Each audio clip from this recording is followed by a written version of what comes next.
है वो बहुत ज़बरदस्त किस्म का कॉन्सेप्ट है आईआर के अंदर, ठीक है। अनारकी को अनारकी ही आप कहें, ठीक है। अब अनारकी क्या है कि अफरा तफरी है, पूरी की पूरी दुनिया जो है, जैसे अनारकी के अब लेवल्स हैं। एक लेवल ये है अनारकी का कि एक मुल्क है और उस मुल्क के अंदर जो है वो हालात ख़राब है, ठीक है, ये इसका मेजर है।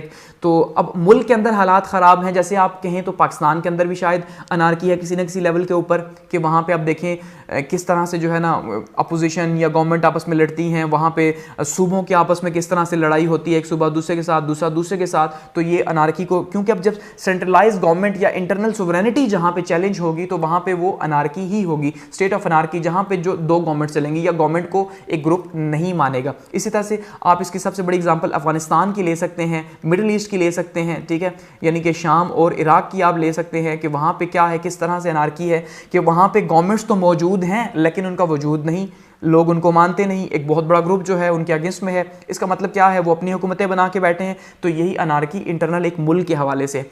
अब दुनिया के अंदर अनारकी कैसे है, देखिए दुनिया के अंदर अनारकी क्या है, कि अफरा तफरी का माहौल कैसे है।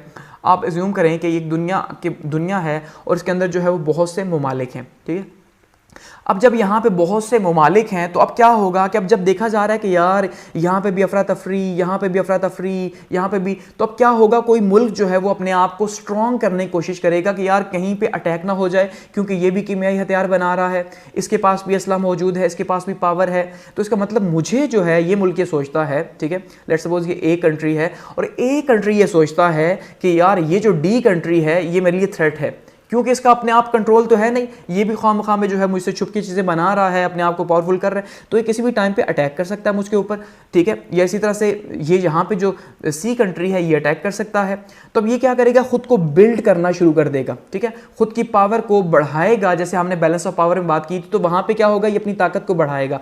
अब जब इसको ये देखा देखी होगा तो ये जो साथ वाला कंट्री है ये क्या सोचेगा कि यार इस ए ने पावर क्यों बढ़ाई, इसका मतलब कहीं इसका इरादा मेरे साथ जंग का तो नहीं, ठीक है। अब वो ये सोचेगा तो ये क्या करेगा, बी कंट्री, ये भी अपनी पावर बढ़ाना स्टार्ट कर देगा।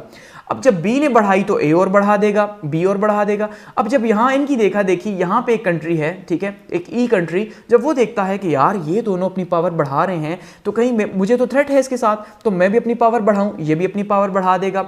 जब ये देखेगा डी तो डी भी अपनी पावर बढ़ाएगा। नतीजे के तौर पे हर मुल्क अपनी पावर बढ़ाने की कोशिश कर रहा है किसी ना किसी तरह से, ठीक है, चाहे अलायंस के थ्रू या चाहे किसी भी चीज के थ्रू। तो अब ये क्या है, ये एक स्टेट ऑफ अनार्की है, एक ऐसा एक निजाम चल रहा है, एक ऐसा निजाम दिखाई दे रहा है जहां पे अनसर्टेनिटी है, जहां पे यकीन नहीं, जहां पे कोई किसी दूसरे के ऊपर बिलीव नहीं कर सकता कि यार वो मेरा दोस्त है या दुश्मन। और जैसे आईआर में कहा जाता है कि कोई भी आपका जो है वो परमानेंट दोस्त या दुश्मन नहीं होता, बल्कि आपके मफादात की जंग है कि आपको जहां पे फायदा होगा आप उसी के साथ जो है वो रिलेशन बनाएंगे। आज पहले अगर हमें यूएसए से फायदा होता रहा तो हमारे इसके साथ रिलेशंस हैं, आज हमें चाइना से फायदा हो रहा है तो हमने शिफ्ट कर लिया, हम चाइना की तरफ चले गए, कल को हमें चाइना के अलावा किसी और से फायदा होगा, हम वहां पे मूव कर जाएंगे। इसका मतलब हमें मुल्क का फायदा देखना है। तो यहां पे बिल्कुल यही है कि हर मुल्क अपना फायदा देखता है, नतीजे के तौर पे एक अनसर्टेनिटी की कंडीशन पैदा होती है और हर कोई एक रेस में लग जाता है जिससे दूसरे को खतरा है। और हो भी ऐसा ही रहा, मिडिल ईस्ट के अंदर आप देखें क्या हो रहा है, ठीक है। तो उससे क्या है कि एक अनार्की की स्टेट डेवलप होती है, पूरे के पूरा दुनिया के अंदर एक अनार्की की कंडीशन है इस टाइम पे, ठीक है। तो यही अनार्की है, जो अनार्की ही बेसिक कॉज है, आप ये मान लें, ये यकीन न करना, ये जो मफादात की जो सियासत है, ठीक है, अपने मफादात को प्रोटेक्ट करने की, यही बेसिक कॉज है दुनिया के अंदर हर रेस का। कि अगर इस अनार्की को, आज पीस की हम बात करते हैं, ठीक है, जैसे लिबरल्स बात करते हैं, ठीक है, लिबरलिज्म के मानने वाले, ठीक है, या आईपीस के मानने वाले जो इकोनॉमी की बात करते हैं कि भाई इकोनॉमी सब कुछ है, पीस सब कुछ है, अगर उनकी बात मान लें, अगर दुनिया सारी उनकी बात मान ले, हर कोई एक दूसरे के ऊपर ट्रस्ट स्टार्ट कर दे, ठीक है, तो क्या उन्हें आज यहाँ पे आर्मी बनाने की ज़रूरत है, कीमियाई हथियार बनाने की ज़रूरत है, वहाँ पे उन्हें एक दूसरे से लड़ने की ज़रूरत है, अलाइंसेस बनाने की ज़रूरत है? पूरी दुनिया ओपन होगी फिर, ठीक है, हर कोई दूसरे की रिस्पेक्ट करेगा तो प्रॉब्लम ही खत्म हो जाएगा। जैसे कि बहुत से फिलोसफर्स ने कहा कि स्टेट ऑफ नेचर जो थी, कि स्टेट ऑफ नेचर बहुत अच्छी थी जब सब बराबर थे। फिर कुछ ने कहा ना भाई ऐसा नहीं था, जैसे रियलिस्ट खास करके, उनका भाई ऐसा नहीं है, बल्कि वहाँ पे बहुत ही बेअमनी बेसुकूनी थी। तो अपने आप को पावरफुल करने के लिए बहुत से लोगों ने फिर प्रॉपर्टी का सहारा लिया और खुद को पावरफुल किया स्टेट ऑफ नेचर के अंदर। इसीलिए स्टेट बनाई गई ताकि वो दूसरे के ऊपर डोमिनेट ना कर सके, ठीक है। तो इसका मतलब ये जो अनार्की है ये एक्चुअली में बेसिक कॉज है इस दुनिया के अंदर, ये जो अफरा तफरी आपको दिखाई दे रही है, ये जो रेस दिखाई दे रही है उसका, ठीक है।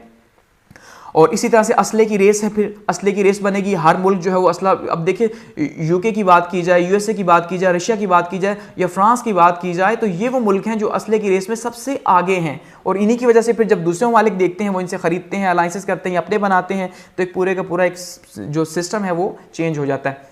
अब ये किस वजह से अनार्की, इनसिक्योरिटी की वजह से है, इनसिक्योरिटी की वजह से, खौफ की वजह से कि यार किसी भी टाइम पे जो है वो अटैक हो सकता है मेरे ऊपर। इसी तरह से सेल्फ हेल्प, इसलिए अनार्की है कि हर कोई अपने आप को बनाना चाहता है, तगड़ा करना चाहता है, पावरफुल करना चाहता है, ठीक है।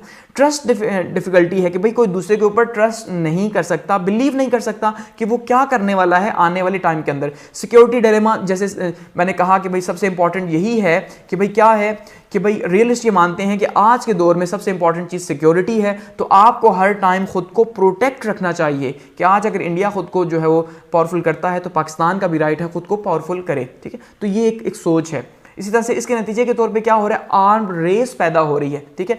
आर्म रेस है, एक मुल्क जब आगे निकलता है, जैसे इंडिया आगे निकलता है तो पाकिस्तान निकलता है, रशिया आगे निकलता है तो अमेरिका आगे निकलता है, ये पूरे का पूरा फिर एक कल्चर डेवलप हो जाता है। इसका असर क्या है कि पूरी दुनिया के अंदर जो है वो पीस नाम की कोई चीज़ नहीं, सिर्फ इसलिए क्योंकि अनार्की है।